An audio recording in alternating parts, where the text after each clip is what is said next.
Some big news coming in. The Election Commission of India has now moved the Madras High Court against the comments made by the High Court, stating that the Election Commission of India should face murder charges considering the COVID situation.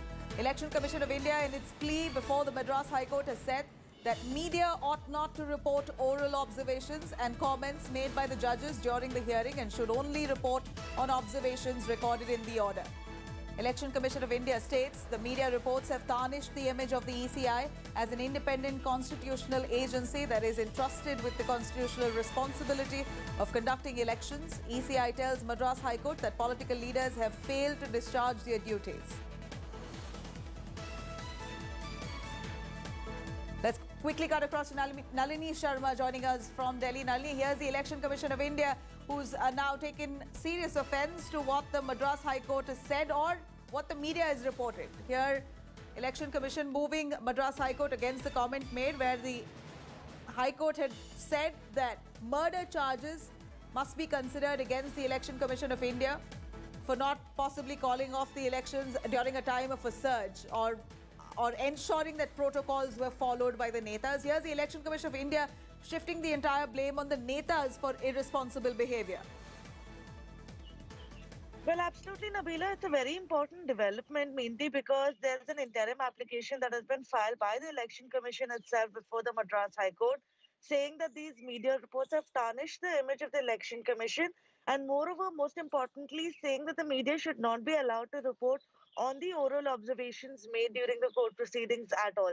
They've gone ahead and said that this comment that was made, that's become highly publicized, that the Election Commission should be booked for murder charges, was not an observation that was eventually recorded in the order that was passed by the Madras High Court. And under these circumstances, the media has unnecessarily tarnished the image of the Election Commission.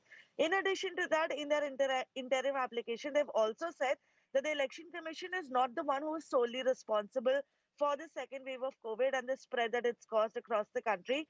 But it is also a known fact that politicians and recognized political parties have completely failed in their duty during the public health emergency. So some very serious concerns coming up from the Election Commission of India before the Madras High Court in this application that has been filed by them.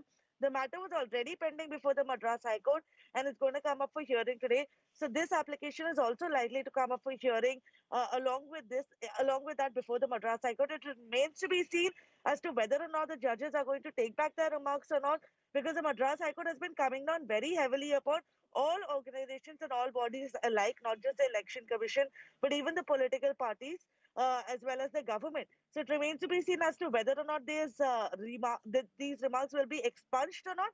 But at the same time, the Election Commission has made its stand very clear, saying that they believe that the image has been tarnished and that they're not solely responsible for the second wave of COVID that is spread across the country. Nali, thank you very much for joining us with those details.